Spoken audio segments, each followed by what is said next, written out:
Notre invité ce matin, Guillaume Verschève, le directeur général de la SLM. Bonjour.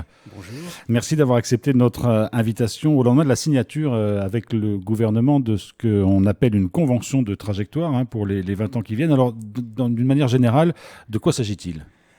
Il s'agissait en fait d'établir de façon visible, claire et partagée un certain nombre d'étapes dans le développement de la SLN, de son intégration dans l'ensemble économique et social du territoire, avec différentes étapes et surtout différents engagements réciproques de la part de la SLN, du gouvernement ou de l'ensemble des institutions pour faire réussir cette trajectoire. Donc on peut dire que c'est du donnant-donnant. On vous accorde l'autorisation d'exporter 2 millions de tonnes supplémentaires de minerais basse teneur non valorisables en Calédonie contre des engagements de votre part à moderniser l'outil industriel ? Alors, la convention n'est pas rédigée de cette façon-là. Effectivement, la possibilité d'augmenter nos exportations de 4 à 6 millions de tonnes est un des éléments qui constituent cette trajectoire. Il est nécessaire, en fait, pour effectivement donner les marges de manœuvre financières suffisantes à la SLN pour réaliser un programme d'investissement très intense, notamment dans les 4 à 5 ans à venir, qui porte d'ailleurs plus sur l'usine métallurgique que les mines elles-mêmes. Mais donc c'est tout un ensemble de pièces qui permettent en fait d'obtenir un ensemble solide et cohérent entre la politique de la SLN et la politique gouvernementale. Oui, parce que vous l'avez rappelé hier au moment de la signature, la situation financière de la SLN est toujours critique. Vous dites que depuis 10 ans, on consomme de la trésorerie. Il y a 55 milliards de dettes, je crois, aujourd'hui. Là, vous prévoyez 30 milliards d'investissements. Très concrètement, enfin dans les années qui viennent, très concrètement, ce sera grâce aux exportations ? Alors, les exportations en elles-mêmes ne suffisent pas à financer l'ensemble de ces investissements, mais c'est bien quand même l'ensemble des revenus générés par l'activité à la fois minière et métallurgique de la SLN que nous serons en capacité d'autofinancer tous ces investissements sans augmenter la dette. Je ne dis pas la résorber rapidement, mais au moins ne pas l'augmenter et de consolider l'outil industriel et les équipes pour ensuite revenir à une situation plus équilibrée. Justement, cette situation plus équilibrée, l'équilibre, vous le voyez à quel horizon ? Alors, l'équilibre purement financier en termes de résultats nets, nous devons l'obtenir dès cette année. Mais les bénéfices générés par cette situation restaurée, grâce d'ailleurs à la bonne tenue du marché, vont être utilisés à 100% sur la réalisation de ces investissements de consolidation de l'outil, de son développement et de son amélioration. Alors parlons d'abord de la consolidation de l'outil, notamment de la centrale de Doniambo. Il y a un certain nombre d'investissements programmés à court et moyen terme. Alors, sur la centrale de Doniambo, le problème majeur que nous avons rencontré l'année dernière, c'est la défaillance d'une des chaudières qui n'est pas réparable en l'état. Et dans cette configuration, en fait, la centrale ne suffit pas avec toute l'énergie. La centrale électrique. La centrale électrique ne suffit pas à alimenter l'ensemble de l'usine, en tout cas pendant les périodes sèches, quand le barrage de Yaté ne peut pas fournir. Donc il est nécessaire de trouver une solution intermédiaire temporaire sur une phase de 3 ans, juste devant nous, pour assurer l'alimentation électrique de l'usine, pour la faire tourner à sa pleine capacité, en attendant que la mise en place de solutions définitives qui doivent être compétitives et décarbonées. Alors, pas forcément à 100% dès le premier jour, mais en tout cas sur une trajectoire de décarbonation forte. Et cette solution définitive ne passe plus par une centrale C, c'est d'autres projets qui sont à l'étude ? Alors aujourd'hui, et c'est convenu justement avec le gouvernement, c'est que le gouvernement va œuvrer avec l'ensemble des acteurs concernés pour mettre en place une solution ou des solutions à partir de 2025-26 pour inscrire non pas la SLN, mais l'ensemble du territoire sur une trajectoire de décarbonation avec une électricité plus compétitive.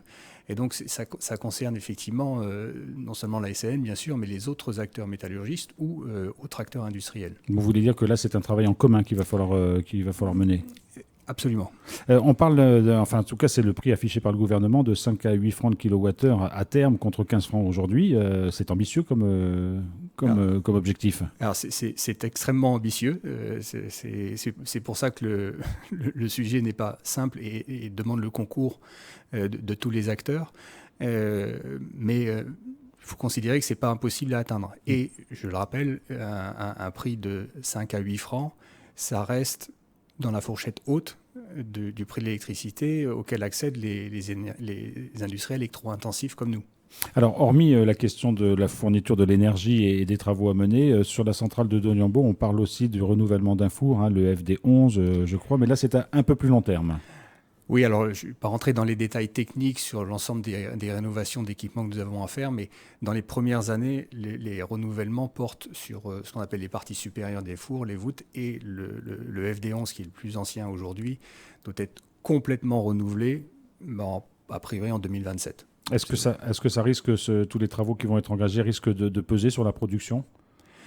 Il y a effectivement une interruption de production pendant le renouvellement, mais c'est intégré dans le financement et le calcul de fonctionnement de l'entreprise pour cette période-là, bien sûr. Alors, on a bien compris, cette convention de trajectoire a des ambitions, puisque vous avez regardé le long terme, hein, 20 ans. Est-ce qu'il y a des outils d'évaluation qui sont mis en place, d'accompagnement ? Est-ce que vous ferez le point régulièrement sur l'état d'avancée des différents travaux qui vont être engagés ? Alors, la convention prévoit en fait un suivi et un échange très régulier avec les équipes du gouvernement, et notamment technique, donc la DIMAC, sur une base à peu près trimestrielle en termes de suivi régulier. Et bien sûr, comme on a découpé cette feuille de route en 3 étapes majeures, il est bien évident qu'avant la fin de chacune des étapes, il y a des points beaucoup plus exhaustifs qui seront faits pour déterminer les conditions d'entrée dans la seconde phase. Et Remet a suivi évidemment l'élaboration de cette convention ? Le travail s'est fait en pleine collaboration, transparence avec le groupe Eramet, bien sûr. Alors sur un autre sujet, Guillaume Verschève, on a encore entendu parler, notamment lors du débat d'orientation budgétaire au Congrès, de la mise en place éventuelle d'une taxe à l'extraction, d'une taxe à l'exportation. Est-ce que vous êtes favorable à la mise en place de ces taxes ? Alors effectivement, le sujet, il y a une consultation qui est en cours sur ce sujet-là. Bien sûr, aucune entreprise vous dira qu'elle est favorable à une augmentation de sa fiscalité ou de ses taxes. C'est surtout que le niveau de prélèvement est quand même finalement extrêmement élevé en ce qui concerne l'ensemble des acteurs du secteur. Mais ce qui est important pour nous et ce à quoi nous sommes favorables, c'est que la fiscalité soit plus simple, lisible et surtout l'affectation des revenus liés à l'activité minière notamment soit plus précisément fléchée vers les communes ou les régions qui sont effectivement liées à l'activité minière. Ça, ce sera un point important dans la mise en place éventuelle de ces taxes. Pour vous, c'est un point sur lequel vous serez particulièrement vigilant ? Effectivement, c'est pour nous le point principal. Alors Guillaume Verschève, on le sait qu'en période humide, la question de la production est compliquée. On est dans une période particulièrement humide. Est-ce que c'est donc particulièrement compliqué en ce moment, que ce soit l'extraction ou l'export ?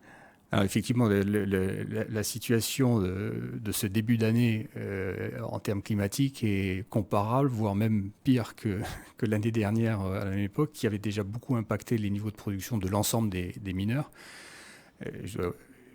Pour être très clair, effectivement, aujourd'hui encore, cette situation climatique rend l'exploitation des sites miniers difficile, l'exploitation des sites sidérurgiques aussi.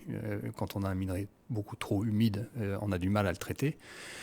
Mais les équipes font face et je dirais qu'on a appris sur l'année dernière, on a pris des dispositions pour mieux traverser ces périodes de pluie intense et ça durera, je l'espère, encore quelques semaines, mais pas plus, et on reviendra à une situation tout à fait normale. Il y a encore du stock, y compris pour l'exportation, parce que ces 2 millions de tonnes supplémentaires, vous allez pouvoir commencer à les exporter à partir de quand ? Alors, les stocks sont toujours limités, évidemment, dans une entreprise, mais d'abord, ils ont été reconstitués au niveau de l'usine, ce qui n'était pas le cas en début d'année dernière. Donc, on est dans une situation sécurisée pour le fonctionnement de l'usine. Pour ce qui est de l'alimentation à destination de l'exportation, c'est au fil de l'eau, en fait, que le minerai est produit et exporté. Donc, tout dépend surtout en fait, de notre capacité à extraire le minerai dans des conditions climatiques difficiles. Mais l'autorisation d'exportation peut entrer en vigueur dès aujourd'hui. Enfin, si vous avez la capacité d'exporter, vous pouvez le faire. Oui. Alors, En fait, la limitation ne sera pas à 6 millions de tonnes dès la première année, c'est une augmentation graduelle qui se fera dans les 3 années qui viennent. Guillaume Verschève, directeur général de la SLN, merci beaucoup d'avoir été avec nous ce matin. Je vous remercie beaucoup.